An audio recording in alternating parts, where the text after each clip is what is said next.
These are their chosen representatives. Very well. Let us hear what they have to say. Yes, sir.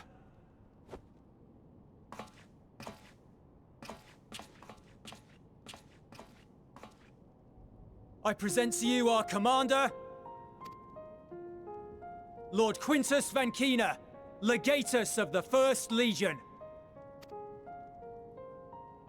The First? I had no idea you had survived.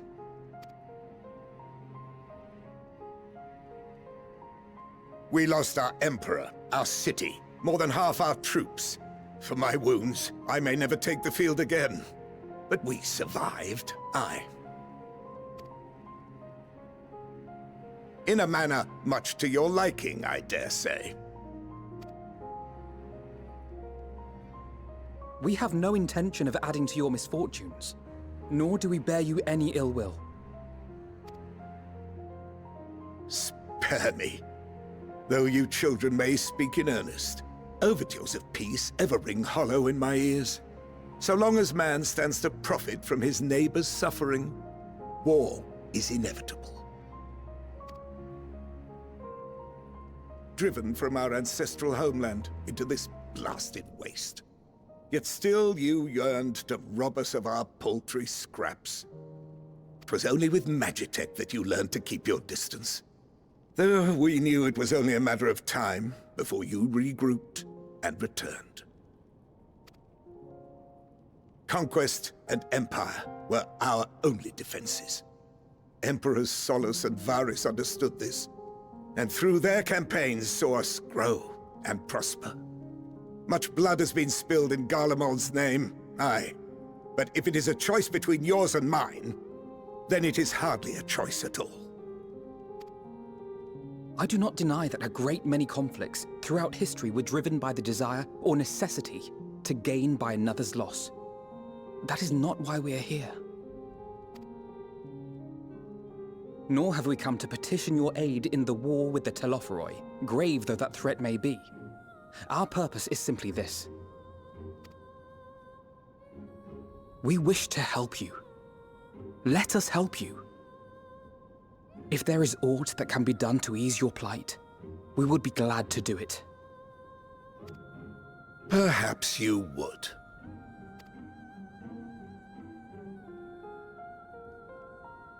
But regardless of the ideals you espouse, your leaders would not send an army into Garlemald if they did not stand to benefit. If we accept their aid, they will expect their efforts to be rewarded once the Telophoroi are no longer a threat. And after compensation and concessions, the great empire would be brought to heel. Her enemies rejoice at her downfall. Our third eye, a mark of shame. We won't stand idly by and let your people be humiliated. And we're not alone in that. We only want to make a difference, to make this world of ours better. Surely you can understand that. What I'm trying to say is, there are so many people who just don't care about making you suffer. And maybe that's almost insulting after all the suffering you feel the world has subjected your people to, but believe it or not, that's the truth. And now we're here, and all we're asking is for you to tell us what you want, what you hope for. So much blood has been shed, so much lost. All because of this endless war. Who wouldn't want to end it? Can we not work together to face our problems as one?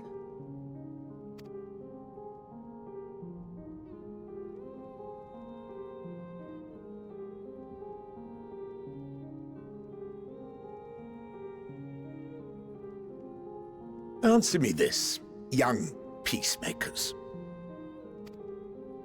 If a world without conflict is your desire, why reject the unity and prosperity of Garlemald? Is it because we do not share your faith? That we do not share your heritage? That our ideals and virtues differ?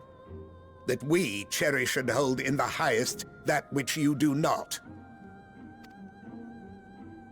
Disparity is the root of discord, and peace built on compromise is flawed and fleeting. Happiness for one and all is a dream, and the reality is that to the victor go the spoils. That is why we Garleans will never submit nor surrender. For freedom and for pride, we will remain true to ourselves until the bitter end. That is my hope.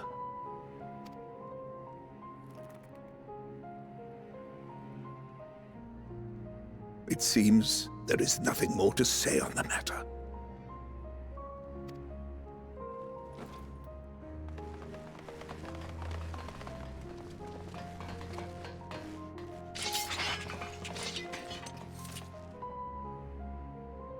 You will remain here while I decide what is to be done with you.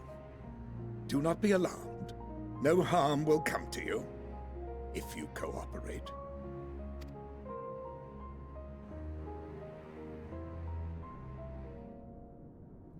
We will not resist. However, as your guests, I ask that we be allowed to speak with the other members of your group. As you wish. I had no intention of locking you up, as by dawn you would be frozen stiff and you're no good to me dead. You are free to move about the encampment, but there is one condition. Collar them.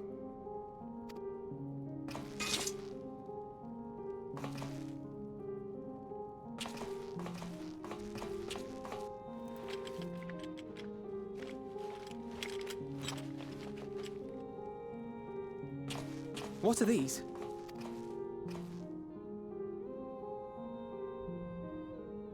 Incentive. You'll be watched at all times. Stray too far or act suspiciously, and we will administer a rather painful shock. Stop. Keep away from that one.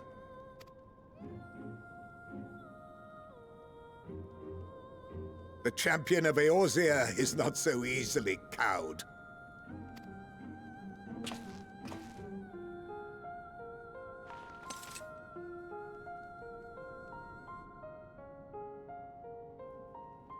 Even if he allowed himself to be collared, the shock would be no more than an itch. No. If he refuses to obey, we will activate the twins' restraints instead.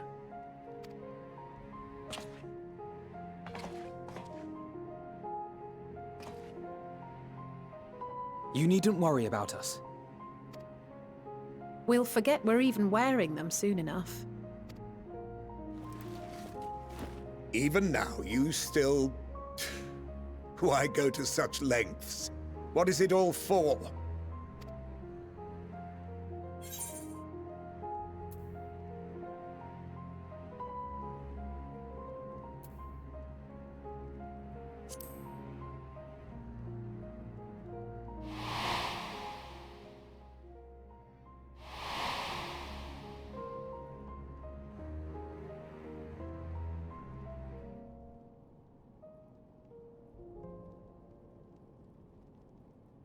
You are a curious one. A far cry from the merciless barbarian others paint you to be. You will be their warden. Take them away. Yes, sir.